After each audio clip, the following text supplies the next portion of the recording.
O fato é que existe um Criador, sim. As Escrituras é uma testemunha poderosa. Se você estudar a Escritura, você vai ver que não pode ter sido um livro criado por homens. Foram homens inspirados, sim. E você vê as profecias tantas que se cumpriram, escritas centenas de anos antes, se cumpriram, falando da primeira vinda do Salvador. E as tantas outras profecias, que em menor quantidade, mas que falam ainda da segunda vinda dele. Então, se as primeiras se cumpriram, quando você estuda isso, a tua fé se fortalece. Se fortaleça nele e na força do poder dele. Então, quando você estuda a palavra, você está se fortalecendo nele, se você buscar na força do poder dele, que é o Espírito dele. Estão me acompanhando? Amém? Eu tenho vontade, você tem vontade, cada um tem vontade. Agora, será que a nossa vontade ela é sustentada pela verdade? Ou por quê? Por mero gosto. Eu gosto de maçã, eu não gosto de maçã. Eu gosto de melancia, eu não gosto de melancia. Eu gosto de chocolate, eu não gosto de chocolate. Eu gosto de sorvete, morango, milkshake. Não, eu gosto de pizza. Eu gosto de um filé bem gorduroso, um tutano do osso, um guisado nordestino, né? Não, eu não gosto disso não. Eu gosto de... Deixa eu ver aqui um outro prato. Eu prefiro comer um hambúrguer. Sushi. Então a gente tem gosto. Você não tem gosto? Agora, à medida que a gente amadurece, os nossos gostos vão se alinhando com fundamentos. Então, se você chegar para uma criança lá, 4, 5 anos de idade, certo? O que é que você gosta disso? Ela vai dizer, eu gosto. O que é que você quer? Porque eu quero. Né? Mas por que quer? Porque quero. Eu quero porque quero. Se você chegar para uma pessoa mais adulta, nem todo adulto é maduro, né? Está do lado disso. Mas se você chegar para uma pessoa que, no sentido completo da palavra, uma pessoa que se tornou adulta, amadureceu, e perguntar por que você gosta disso, essa pessoa, na sua maturidade, vai apresentar fundamentos. Ok? Então, o apóstolo Paulo diz assim: quando eu era menino, eu pensava como menino. Eu sentia a vida, eu sentia as coisas como menino. Eu falava como menino, eu agia como menino, mas quando eu cheguei a ser homem, eu desisti. Ele não simplesmente deixei de ser, não, viu? Ele diz assim: eu desisti. Porque você deixa de ser, mas você pode não desistir. Tem muito marmanjo aí, e marmanja, né? E não desistiu de ser criança. Então a gente vê assim, às vezes, pessoas até pagando mico, porque está vivendo aí pensando que ainda é um boizinho, uma criança, né? Ou mentalmente, imagina, uma pessoa adulta com mentalidade de criança, infantil. A gente percebe quando há uma coisa sem fundamento, né? Sem amadurecimento. Então, o teu gosto, as tuas vontades têm fundamento? Eu quero dizer que a tua vontade, por que eu estou falando tudo isso? A tua vontade precisa se alinhar à vontade do Criador, se você crê que Ele existe. Então, se você respondeu aquela pergunta, eu creio que Ele existe, e você crê que Ele é bom, Ele é sábio, porque Ele dá a vida a todos os homens, Ele tem sido paciente até com as pessoas más. Tem sido paciente. O apóstolo Paulo, o apóstolo Shaul, ele diz que o nosso Pai, Ele tem suportado, para não trazer justiça em cima da hora, não, Ele tem suportado o mal, e Ele agendou, Ele reservou um dia em que Ele há de julgar todos os homens, importa que todos compareçam perante o tribunal dele. Os justos, justificados pelo sangue do Cordeiro, vão receber galardões e vida eterna, e os ímpios, os incrédulos, os perversos, irão receber condenação. Estão comigo? Então, é importante nós conhecermos a vontade do nosso Pai. O versículo 11 diz: o conselho de Ial dura para sempre. Então, por que é que ele não volta atrás? Porque ele hoje gosta disso, amanhã não gosta. Hoje ele gosta de comida salgada, amanhã não gosta. Ou ao contrário, gosta de comida insossa hoje, amanhã gosta de comida salgada. Porque a vontade, o conselho dele não muda, dura para sempre, porque é perfeito. Amém? O que é que os desígnios do seu coração perdura por todas as gerações? Porque são perfeitos. Então, abra sua Bíblia lá em Romanos 12.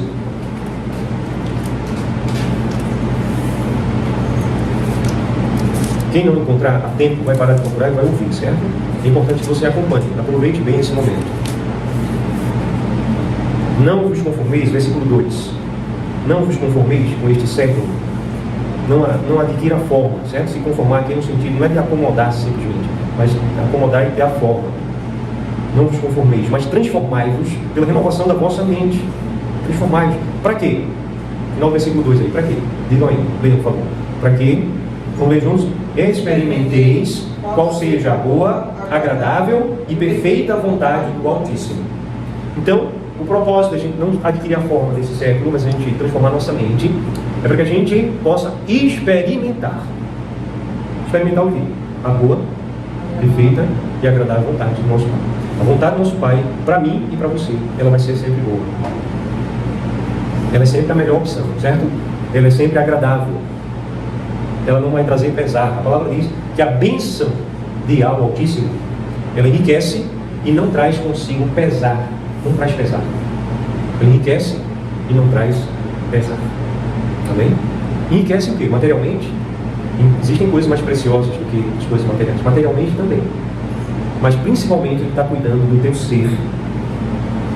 De que adianta você pegar um futuro e entregar alguém, materialmente falando, e essa pessoa dizer uma pessoa sem caráter, sem estrutura, ela vai desperdiçar tudo isso. Teve um vizinho, eu não conheci pessoalmente, mas só de vista, morava lá no bairro, em outra quadra, em que eles ganharam um concurso federal aí, loteria federal, não sei se na época tinha Mega Sena já, e eles fecharam a casa, desapareceram, mas depois de um ano eles voltaram, um pouco mais de um ano voltaram, e não tinham mais nada. O quê? Bens materiais só vai servir para a pessoa destruir a si mesma, se ela não tiver estrutura. Então o nosso Pai, quando Ele quer nos abençoar e trazer riqueza para nós, primeiramente riqueza do nosso ser, para que você tenha uma visão correta da existência, ok? Para que você possa construir a vitória. Tem um programa também nos Estados Unidos de bilionários que eles vão para um local onde eles são desconhecidos, tiram tudo deles. Quem quiser, né, participar desse desafio, um reality show. E lá, naquela cidadezinha pequena no interior, ele recebe apenas uma nota de $100. Ele não pode ligar para conhecidos dele fora, nada. Ele tem que viver ali naquele ecossistema, fazer novos contatos, né? Uma rede nova de network. Então, aqueles homens, o desafio é eles, antes de 90 dias, adquirirem $1 milhão.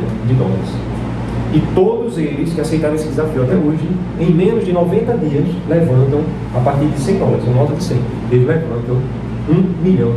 Então imagine um multimilionário desse chegar aqui em Moinho, certo? Sem conhecer ninguém, e levantar $1 milhão, não é bilhão não, trabalhando com os recursos daquele mortal. Isso mostra o quê? Capacidade, conhecimento. Então, se você pegar riquezas e entregar na mão de quem não tem capacidade, essa pessoa vai definir. Mas se você pegar uma pessoa que tem capacidade e tirar tudo dela, ela reconstrói. Agora, eu estou falando de uma coisa que tem menos valor na vida, que é coisa material. Agora, as coisas espirituais, poderes espirituais, como a igreja é dada, a capacidade dela ser profeta. Nós somos uma nação de profetas. O profeta, ele tem revelação de coisas do futuro, tanto de forma macro como micro, tanto de forma geral, para onde caminha a humanidade, como também de forma íntima, pessoal, detalhes da tua vida, você tem revelação. Mas espera aí, eu já aceitei o Evangelho, eu faço parte de uma nação de profetas, mas por que eu não tenho revelação? Tem gente que não tem revelação, nem lê a Escritura. Por que eu não tenho revelação? Porque você não está buscando o investimento mais importante, que é no teu ser, no teu relacionamento, em todos os teus relacionamentos que existem. Você pode colocar uma lista de prioridades. Quem são as pessoas mais importantes da tua vida? Ok? Para um casal, vai dizer, é o cônjuge. Ok? Depois os filhos, os pais. Então você tem uma relação de prioridade. Mas de todas as pessoas, a mais preciosa que você precisa cultivar teu relacionamento é com o Criador, com o Yahweh, o Altíssimo. Nosso relacionamento com Ele é a partir da fé em Yahshua, na obra que Yahshua realizou em nosso favor. Também Ele é o nosso único mediador, o suficiente mediador. Então, esse é um fundamento pelo qual eu preciso discernir a vontade dEle. A vontade dEle é perfeita. Então, nós somos chamados a responder em obediência à vontade dEle, porque a vontade dEle tem fundamentos. Cada um aqui é chamado a obedecer a palavra dEle, mas não como uma coisa imposta ditatorialmente. Nós somos chamados a obedecer de forma voluntária, por amor e com entendimento, quando a gente passa a experimentar que de fato ela é o melhor para nós, é incomparável. Ok? A vontade dele não depende do homem. Então, lá em Daniel, capítulo 4, versículo 35, se vocês quiserem abrir, senão deixem para ler em casa. Daniel 4, 35, diz que segundo a vontade dele, ele opera com o exército do céu e os moradores na terra. E não há quem possa deter a sua mão, a sua vontade. Alguém gostaria de ler? Eu vou pedir que esse microfone ele possa passar para quem quer ler. Quem gostaria de ler, por favor? Você tem que ligar o microfone. O microfone tem 3 estágios para ligar. Eu tenho que colocar ele bem para cima, o terceiro estágio para cima. Quem gostaria de ler, por gentileza? 35. Todos os moradores da terra são por ele reputados em nada. E segundo a sua vontade, ele opera com o exército do céu e os moradores da terra. Não há quem lhe possa deter a mão, nem lhe dizer: que fazes? Então, quem não sabe ler a Escritura, entende aí? Todos os moradores da terra são imputados por ele por nada. Quer dizer que a gente não tem valor nenhum para ele? Ele não nos ama, não tem valor nenhum? Não, dentro do contexto do próprio versículo, significa que, ainda que se juntasse toda a humanidade, ao mesmo tempo, de todas as épocas, não poderia mover a mão dele, porque ele faz a vontade dele, porque a vontade dele tem fundamentos. Amém? É isso. Então a vontade dele não é reativa, a vontade dele não é emocional, não é circunstancial. Ele está acima da vontade dos homens, ele ultrapassa e faz cumprir o seu propósito. Isaías 46, agora vai para o capítulo 46, eu gostaria que outra pessoa lesse o versículo 9 e 10, por gentileza. Capítulo 46, versículo 9 e 10. Vou desafiar alguém aqui do meu lado direito, para não dizer o nome logo de cara, né? Uma das 3 aí, quem gostaria de ler? Isaías 46, versículo 9 e 10.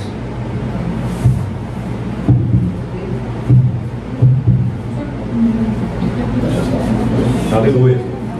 Você pode falar assim, amor. Lembrai-vos das coisas passadas da antiguidade, que eu sou Deus e não há outro. Eu sou Deus e não há outro semelhante a mim, que desde o princípio anuncio o que há de acontecer, e desde a antiguidade as coisas que ainda não sucederam, que digo: o meu conselho permanecerá de pé, e farei toda a minha vontade. Amém. Então ele é o Altíssimo. A palavra em hebraico que é traduzida por Deus é Al-Rim. Em hebraico não existe a palavra Deus, existe a palavra Al-Rim. Al-Rim em hebraico é o prefixo Al, Aleph, Lamed, Al e Rim, Re, Yod e Mem. Essas 5 letras não significam a palavra Deus, elas significam o Altíssimo, Soberano, Eles. Por isso, quando a gente está lendo aqui, para quem está conosco nessa manhã, né, a gente substitui a palavra Deus por Altíssimo, mas não é uma imposição, é claro, né? Então na Bíblia a gente botou a palavra Deus, mas a gente orienta, que a gente vai mudando a nossa mente nessa direção também. Então o fato é que ele anuncia as coisas desde a antiguidade, as coisas que irão acontecer, e elas acontecem. Ele faz o conselho dele permanecer de pé, porque ele tem um fundamento na justiça. Então a justiça não é, quando a gente fala de justiça, a gente às vezes pode até pensar na justiça humana. A justiça é eterna, são os fundamentos eternos, aquilo que tem equidade, aquilo que tem toda a substância da verdade. Então o conselho dele permanece e ele faz cumprir toda a vontade dele. Amém? Quando nós alinhamos a nossa vontade terrena, a vontade dele, existe algo que a gente chama de vontade geral e vontade específica. A vontade para a salvação, tudo que é necessário para a salvação está revelado nas Escrituras. Ela é a âncora da nossa fé. Ok? Existe a vontade específica. Por exemplo, eu preciso ir para Caruaru e para Recife amanhã. É pecado ir para Caruaru ou ir para Recife? Não é. Mas eu posso entender qual dessas duas coisas seria a melhor opção para minha agenda amanhã. Então eu posso também, como filho, buscar nele o discernimento para ver o que é melhor para mim amanhã, ir para Caruaru ou para Recife. Veja, eu não estou falando aqui de questão de viajar, de passear, estou falando de coisas muito maiores. Isso é só um exemplo, uma decisão na sua vida, ok? O que é que você vai fazer na sua vida? Então você precisa ter um discernimento mais geral da palavra, todo fundamento, mas também um discernimento mais minucioso, detalhado, ok? Então, no nosso relacionamento com ele, a gente desenvolve esse discernimento, para que a vida da gente, a gente possa desfrutar mais de paz, a gente possa desfrutar de livramentos, de vitórias, de cura, a gente possa desfrutar aqui, e todas as vitórias que nós temos aqui pela fé, elas têm um peso, pela fé no Filho, elas têm um peso eterno. Então foi por isso que ele falou, sem mim nada podeis fazer. Mas os homens estão aí fazendo tanta coisa. O que significa isso? Sem mim nada podeis fazer.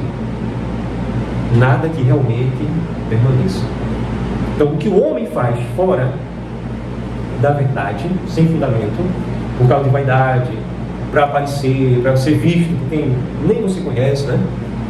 Você faz coisas tão sem fundamento. Isso aí vai perecer, vai deixar de existir logo. Rapidamente vai deixar de existir. O Salmo 145, versículo 17 diz que justo é Bial em todos os seus caminhos. Deixa eu ler aqui para vocês, certo? Salmo 145, versículo 17. Justo é Bial em todos os seus caminhos, benigno em todas as suas obras. Aleluia. Ele é justo. Hoje a gente está no ano 2026. Aleluia por isso. Porque desde 2019 para cá, se tornou impossível de esconder o nome, a pronúncia certa do nome do Pai e do Filho. Por vários adventos e descobertas que já tinham sido feitos antes, mas vieram à tona, se tornaram públicas e acessíveis a nós aqui, a partir de 2018 para cá, 2019, 2018 para cá. Então é por isso que a gente também lê aqui no versículo 17 o nome próprio do Pai, está aqui o nome próprio. Quando Davi escreveu o Salmo 145, ele não escreveu a palavra Senhor, justo é o Senhor, não.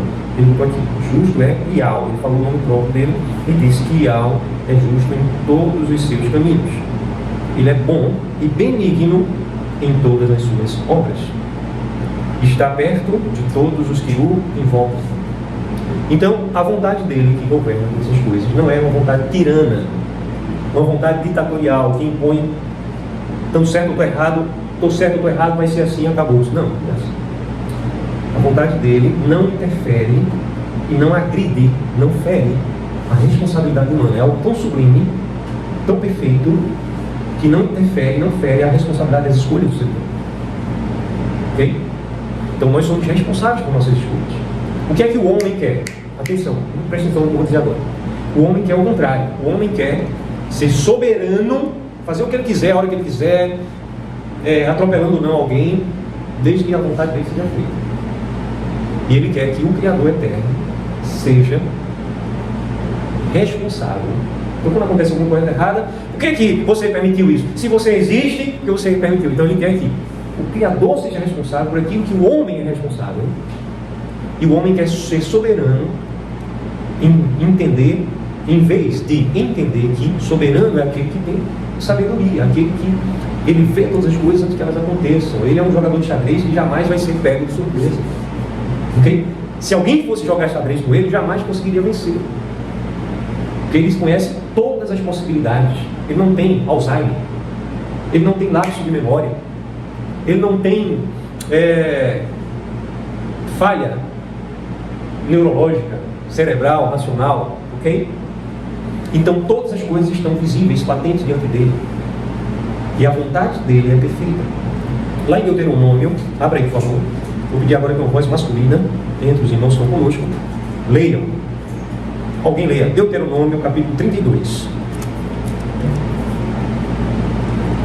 Deuteronômio capítulo 32, versículo 4. Alguém, por gentileza? Capítulo 32, versículo 4. Aleluia. Eis a rocha, suas obras são perfeitas, porque todos os seus caminhos são juízo. Todos os seus caminhos são juízo. Fiel é fidelidade e não há nele injustiça. É justo e reto. Aleluia. Eis a rocha.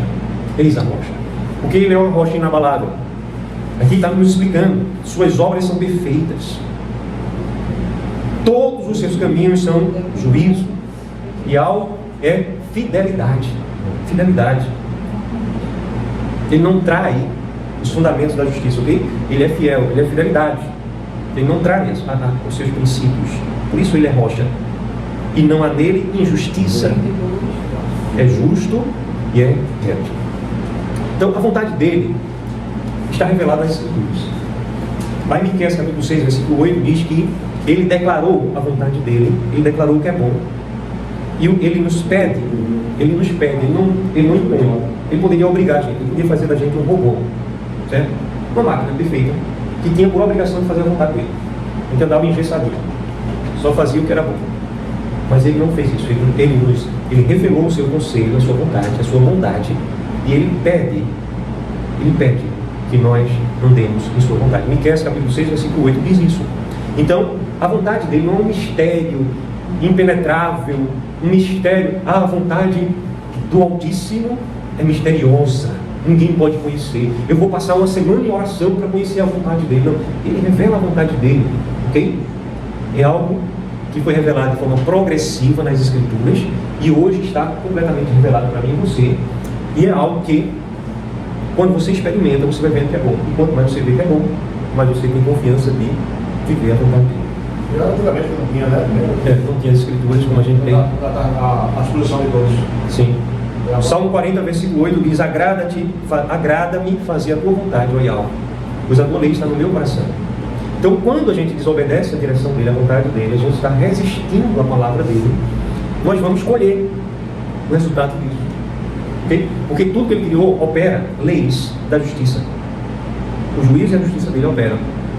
Então, existe uma lei universal, que é a lei da semeadura. Ele não faz o mal a ninguém. Mas como ele é justiça, ele estabeleceu a justiça, ele estabeleceu leis, ele estabeleceu sistemas que fazem com que essa justiça seja perfeita e seja cumprida. Então, o Brasil é um país em que existem muitas leis. Por que existe tanta injustiça? Porque, apesar de existir muitas leis, elas não têm sido cumpridas.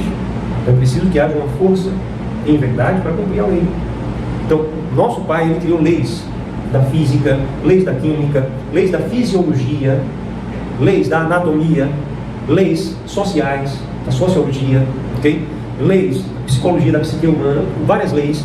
E quando essas leis elas são quebradas, são feridas, resistidas, há uma consequência, há um preço. Quando a gente está quebrando leis da fisiologia, a gente vai colher enfermidades no corpo. Quando nós estamos quebrando leis que ele criou, não as leis que os homens têm procurado entender, mas as leis que ele criou da psicologia, o homem colhe na alma os danos. Ok? Então, ele vai dizer lá em 1 Samuel 15, 22, o melhor é obedecer do que oferecer sacrifícios religiosos. A gente pensa em ir para a igreja, é um prédio lá, não é? Onde tem lá um painel de LED bem grande, onde tem lá uma banda bem afinada. É gostoso de ouvir, não estou falando nada de pecado não, viu? Então a gente passa a ter essas coisas como essenciais de igreja, mas igreja não é essencial, são vidas que estão alinhadas com a cabeça. E oração é você receber a palavra. A gente pensa que oração é um monólogo. A gente chega, se ajoelha ali, reza, acabou, vai embora. Não. Oração é um diálogo. E quando é que ele está falando conosco? Quando a gente se dispõe a aprender dele. Porque ele é sábio, ele não é entrão, ele não é mal educado. Ele não perde tempo falando com quem despreza, quem está cuspindo nele. O tolo, às vezes, quer falar com alguém que não está dando valor. Mas você, até o momento que o tolo perceba, a não ser que não seja tolo. E ele tem outros motivos para estar falando com alguém que despreza. Mas nosso Pai, não. Ele sabe, ele diz: aqueles que me honram, eu os honrarei. Aqueles que me desprezam serão 10 favorecidos, 10 merecidos. Então, quando você ouve a palavra, você está se capacitando a ouvir mais. Você está vivendo um relacionamento. Quando você está estudando a palavra, você vai reunir-se como igreja e você está amando a verdade, você é um amante da verdade, você é apaixonado pela verdade, você quer conhecer a verdade, mas não é a verdade pela verdade. É a verdade porque Ele é a verdade, Ele disse: eu sou a verdade. É a verdade por causa de um relacionamento. Amém? Então, quando você busca a verdade dessa maneira, você vai entender o que significa obedecer, ser melhor do que sacrificar. Obedecer, ser melhor do que sacrificar. É uma questão de religiosidade. Então as pessoas pensam que, eu aceitei o evangelho, sou evangélico de carteirinha. Deixa eu puxar minha carteirinha. Veja, minha carteirinha é um cartãozinho, né? Tipo um cartão com bandeira, tipo um cartão Visa. Hoje em dia tem as denominações, elas estão fazendo hoje um cartãozinho. Se ele quisesse fazer isso, ele tinha feito há anos atrás também, né? Então, tem lá um cartãozinho, a pessoa, eu sou evangélico de carteirinha. Eu vou para a igreja, eu canto lá as músicas, eu contribuo até financeiramente. Olha, nada disso tem valor se você não entender, não amar a verdade, não mudar os seus pensamentos para viver a verdade. Você se torna só um religioso. Aí você sai da denominação X e vai para a denominação Y e pensa, agora eu me converti, mas a sua conversão foi à verdade. Você está mudando a sua mente, seu coração está se alinhando com a verdade, os teus gostos, a tua vontade está se alinhando, você está tendo discernimento da vontade, ou você só mudou de placa religiosa, está vivendo um baú. Agora aqui eu me emociono mais, aqui as pessoas são mais legais. Aqui, agora eu encontrei a minha galera, né? A minha turma. Agora eu estou vivendo uma vibe religiosa, né? As pessoas não chegam literalmente a pensar assim, mas elas se sentem dessa maneira. Eu estou num lugar que me satisfaz. E elas não se dispõem a buscar a verdade, elas não estão crescendo em nada, elas vão para ali ouvir aquele discursozinho religioso, 10 minutinhos, que as pessoas hoje em dia não estão com capacidade de meditar muito não, 10 minutinhos tá bom. Vamos botar o que as pessoas gostam de ver e ouvir. Então a gente bota a gente para falar 5 minutos, umas 3, 4, 5 pessoas, né? Depois vem o pregador principal fala no máximo 20 minutos, meia hora, tá? Fala demais. E aí o restante é música, o restante é show, o restante é vídeo, e N outras coisas, e eventos, isso e aquilo, e entretenimento religioso. E as pessoas não amam a verdade. Então elas não entendem o que significa que obedecer é melhor do que sacrificar. E Tiago, capítulo 1, versículo 20, como é o nome de Tiago mesmo, gente? Em inglês é James, né? Você estaria abrindo na carta de James. Abra aí a carta de Tiago, capítulo 1, versículo 22. Tiago 1, 22. Vou pedir que me perdoe ter esquecido o nome da jovem. Me perdoe ter esquecido teu nome. Sim, Ailane. Eu confundo também o nome das 3 irmãs. São um pouquinho parecidos. Por gentileza, pode ler? É Tiago 1, 22.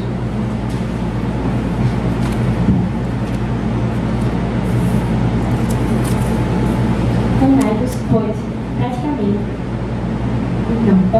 praticantes da palavra e não somente ouvintes, enganando-vos a vós mesmos. Obrigado.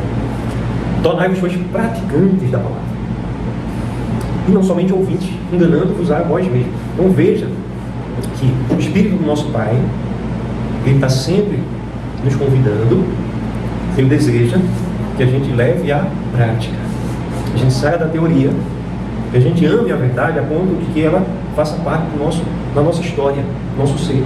Muito obrigado. Nos honra com sua presença hoje, nos alegra com sua presença.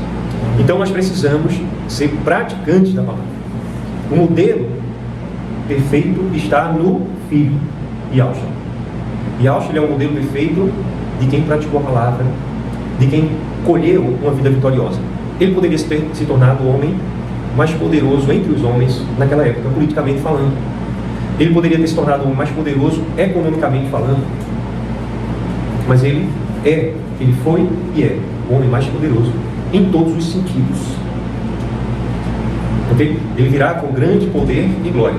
Mas o que foi que ele disse? Ele disse: a minha comida e a minha bebida consistem em fazer a vontade daquele que me enviou. Por isso, a Escritura chama ele de verbo. Ele é o verbo, ele é a palavra viva. Ele é a revelação plena do Pai. Aleluia. Aleluia. Ele disse que não desceu do céu para fazer a vontade dele, mas para fazer a vontade daquele que o enviou. Então nós temos no nosso mestre, nós temos o nosso rei, que é o nosso irmão mais velho, certo? Se nós recebemos pela fé, nós fazemos parte da família. Então nós temos nele um modelo perfeito. Lá no Getsemane, no Calvário, ele rendeu totalmente a vontade do homem, porque ele era homem, sim, totalmente homem. Ele rendeu a vontade dele e ele morreu uma morte de cruz. Lucas, capítulo 22, versículo 42, ele diz lá: Pai, se queres, passa de mim esse cálice, que eu estou para beber. Se tu quiser, passa de mim, mas que não seja feita a minha vontade nessa hora, e sim a tua. Ok? Então, as pessoas só veem, parece que ele só está pedindo uma coisa: passa de mim esse cálice. Na verdade, ele está pedindo duas coisas. Ele está pedindo que passe, mas ele está submetendo isso a uma outra condição. Qual é a outra condição? Se for possível. Mas se não for possível, seja feita a tua vontade. Amém? Então, ele, como homem, totalmente homem, ele submete à vontade eterna do Pai. Então, a verdadeira maturidade espiritual, ela se revela quando, mesmo na dor, nós escolhemos dizer: seja feita a tua vontade. Amém? Será que a gente chegou a esse nível de maturidade? Nós precisamos chegar, isso é possível, Ele nos chama a isso, o Espírito dele nos prepara para isso. Às vezes a gente não quer nem trocar um sorvete, a gente sabe que não vai fazer bem, né? Refrigerante, né? A gente não abre mão. Então a gente precisa ter domínio. O nosso corpo, ele pode se tornar o Senhor, dominador da nossa alma. E a nossa alma, ela vai servir ao ânimo mais forte. Ou ela vai servir ao Espírito, ou ela vai servir à carne. Se você vive fazendo a vontade da carne, a carne pede isso, você faz. A carne pede aquilo, você faz. Então a tua alma, tuas emoções vão viver escravas da carne. Agora, se você fortalece o teu espírito, a tua alma vai servir ao teu espírito. É por isso que Yahshua disse: do que adianta o homem ganhar o mundo inteiro e vir a perder a sua alma? Ele não falou perder o seu corpo, porque você é espírito, você tem uma alma e habita no corpo. E o corpo é uma tenda, o corpo é um tabernáculo. Esse corpo ele vai se revestir de glória se a alma for salva. Se a alma for perdida, o corpo também vai perecer. Ok? Então a Escritura nos fala isso de várias maneiras. Lá em Provérbios, capítulo 3, versículos 5 e 6, diz: confia em Yahweh Altíssimo de todo o teu coração e entendimento, né? Mas não te estribes, não se apoie no teu próprio entendimento. Gálatas 2,20 diz: o apóstolo Paulo: já não sou eu quem vive, mas é o Mashiach, Yahshua, que vive em mim. Eu já não vivia fazendo a vontade dele, já não sou eu mais quem vive. É o contexto, viu? Então, a vontade humana, ela precisa ser transformada. A nossa resposta precisa entrar em alinhamento com a vontade do Pai e não ficarmos negociando. Então, muitas vezes nós estamos orando porque a gente quer muita coisa e a gente quer porque quer, feito aquele menino que eu contei da história de 4, 5 anos. Porque você quer isso? Meu filho, não, porque eu quero. Aí você vai orar: eu quero, e a gente pensa que é porque a gente está chorando na nossa oração, que o nosso Pai vai ouvir, porque a gente está muito envolvido emocionalmente, batendo pé, feito aquele exemplo do rapaz que eu contei para vocês, né? Que depois de homem feito ainda continua. Então às vezes a gente, não fazendo assim tão literalmente, né? Mas às vezes as nossas orações são mais ou menos isso. Porque a gente não aprendeu, a gente não tem desfrutado do que realmente é bom, e a gente tem vivido coisas da carne. Então, que você possa dizer: já não sou eu quem vive. O Espírito, ele nos capacita a obedecer. O profeta Ezequiel, ele diz: porei dentro de vocês o meu Espírito, farei que vocês andem nos meus estatutos. Vocês quem? Vocês que desejam isso. Se nós não desejarmos, ele não vai fazer isso. Filipenses 2,13: eu, Yahweh, sou quem efetua em vocês o querer e o realizar segundo a minha boa vontade. Por isso vocês precisam desenvolver a salvação de vocês. Está escrito literalmente assim, Filipenses capítulo 3, versículo 12 e 13. Amém? Os resultados da gente viver uma vontade submissa ao nosso Pai: a gente vai desfrutar de paz, a gente vai desfrutar de provisão, de direção, mesmo em tempos difíceis como esse que a gente está vivendo. Nós vamos ter crescimento, vamos ter autoridade no mundo espiritual, você vai ter revelação de coisas espirituais. Eu não sou um bom exemplo disso, viu?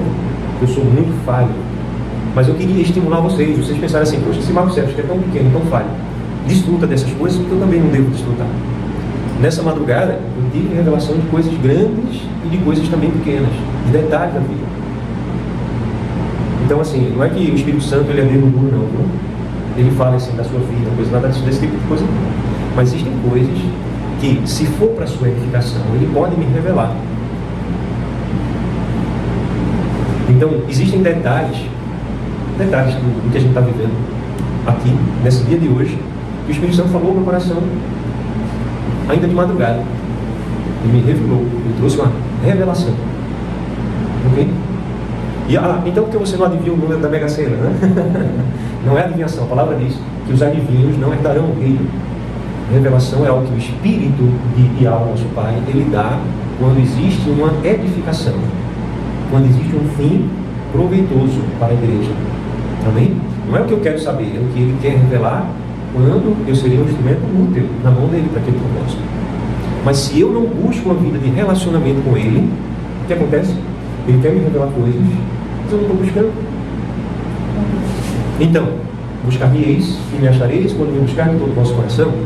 Eu serei achado de vós. Eu anunciarei a vocês coisas grandes e ocultas que vocês não sabem. Então ele quer revelar coisas para nós para o nosso próprio bem, grandes e ocultas. Existem coisas que ele revela no Espírito, que que nos preparam para o futuro. E às vezes a gente não tem muita consciência dela, mas ele nos revelou. Ele estava nos preparando como filhos. São níveis de revelação, ok? Então, o propósito dele é que a gente possa dar ouvido à palavra dele, andar na presença dele, desfrutar de maturidade, de poderes sobrenaturais. Quanto vale você receber uma cura? Quanto vale alguém que sofreu um acidente, você interceder por essa pessoa e ter a certeza da cura dessa pessoa? Quanto vale você estar passando por um grande momento muito difícil na sua vida, mas você ter paz, ter a certeza que você vai vencer aquilo ali logo?